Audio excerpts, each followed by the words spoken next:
ലോകത്തിലെ ഏറ്റവും വലിയ വന്യജീവി സംരക്ഷണ സംരംഭങ്ങളിലൊന്നായ ആനന്ദ് അംബാനിയുടെ വരാന്തയിലേക്കുള്ള പ്രധാനമന്ത്രിയുടെ സന്ദർശനം വളരെയധികം കൗതുകങ്ങൾ നിറഞ്ഞതായിരുന്നു. ഏകദേശം 1 ലക്ഷത്തിലധികം വംശനാശ ഭീഷണി നേരിടുന്ന പല മൃഗങ്ങളുടെ ആവാസ കേന്ദ്രമായി 3500 ഏക്കർ വിസ്തൃതിയുള്ള ഈ വന്യജീവി സങ്കേതം വിദഗ്ധ പരിചരണവും അതുപോലെ തന്നെ ജീവജാലങ്ങൾക്ക് അഭിവൃദ്ധി പ്രാപിക്കുന്നതിനുള്ള പ്രകൃതിദത്ത ആവാസ വ്യവസ്ഥ നൽകുന്നുണ്ട്.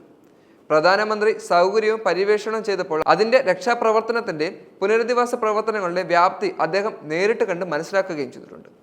വംശനാശ ഭീഷണി നേരിടുന്ന ജീവജാലങ്ങൾക്ക് വീണ്ടും ജീവിക്കാനുള്ള അവസരം ലഭിക്കുന്ന 3500 ഏക്കർ വിസ്തൃതിയുള്ള വന്യജീവി സങ്കേതം സൃഷ്ടിക്കുന്നതിൽ ആനന്ദ് അംബാനിയുടെ ദീർഘവീക്ഷണമുള്ള ശ്രമങ്ങളെ പ്രധാനമന്ത്രി മോദി അഭിനന്ദിക്കുകയും ചെയ്തിട്ടുണ്ട്.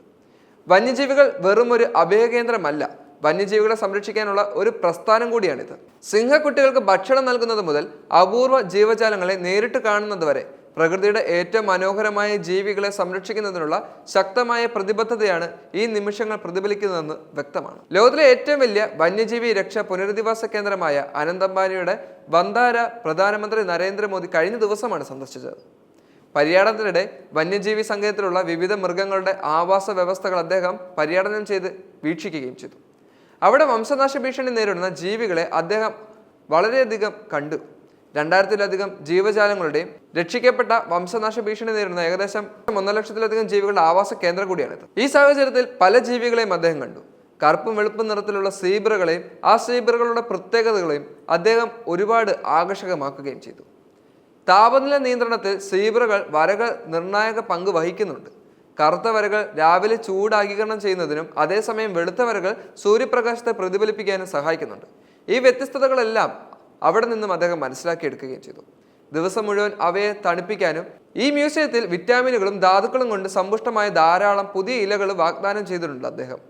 അത് അവരുടെ ഭക്ഷണക്രമത്തിന് വളരെയധികം ശ്രദ്ധ നൽകുന്നതിന് വേണ്ടിയുള്ളതാണ്. ഒറ്റക്കൊമ്പനായ കാണ്ടാമൃഗത്തിന് ഭക്ഷണം നൽകുന്നതിനിടെയാണ് പ്രധാനമന്ത്രി മോദി അദ്ദേഹത്തിന്റെ ഫോട്ടോ എല്ലാം പങ്കുവച്ചിരിക്കുന്നത്. ഒരു കാലത്ത് വംശനാശ ഭീഷണിയുടെ വക്കിലായിരുന്നു കാണ്ടാമൃഗം.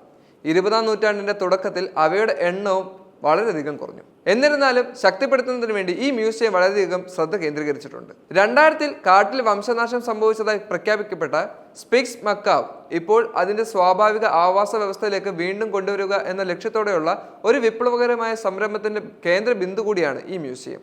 മരൂസൈ കോയി ഫാമിൽ നിന്നുമുള്ള ഒരു അപൂർവ കോയി മത്സ്യ ഇനം വരാന്തയിൽ കാണപ്പെടുകയും ചെയ്തു. മനോഹരമായ നിറങ്ങൾക്ക് പേരുകേട്ട കോയി മത്സ്യങ്ങളെ ഭാഗ്യത്തിന്റെയും സമൃദ്ധിയുടെയും സ്ഥിരോത്സാഹത്തിന്റെയും പ്രതീകങ്ങളായി കണക്കാക്കപ്പെടുന്നുണ്ട്. പ്രധാനമന്ത്രി മോദി ജിറാഫിന് സൗമ്യമായി ഭക്ഷണം നൽകുകയും ചെയ്യുന്ന ഫോട്ടോ എല്ലാം പ്രചരിക്കുന്നുണ്ട്. പ്രധാനമന്ത്രി മോദി ജിറാഫിന് സൗമ്യമായി ഭക്ഷണം നൽകി അതിനെ സ്നേഹിക്കുന്നതും അതുപോലെ തന്നെ പരിചരിക്കുന്നതും കാണാൻ സാധിക്കും. കരയിലെ ഏറ്റവും ഉയരമുള്ള മൃഗമാണ് ജിറാഫുകൾ. എന്തൊക്കെയാണെങ്കിലും ഈ ഒരു വന്യജീവി സങ്കേതം അല്ലെങ്കിൽ മ്യൂസിയം വളരെയധികം സൗഹൃദപരമായി ജീവികളെ സംരക്ഷിക്കുന്നതിന് ശ്രദ്ധ കേന്ദ്രീകരിക്കുന്നുണ്ട്.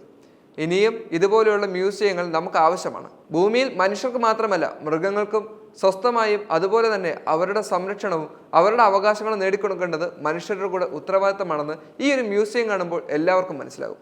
അത്രത്തോളമുണ്ട് ഈ മ്യൂസിയത്തിന്റെ മനോഹാരിത.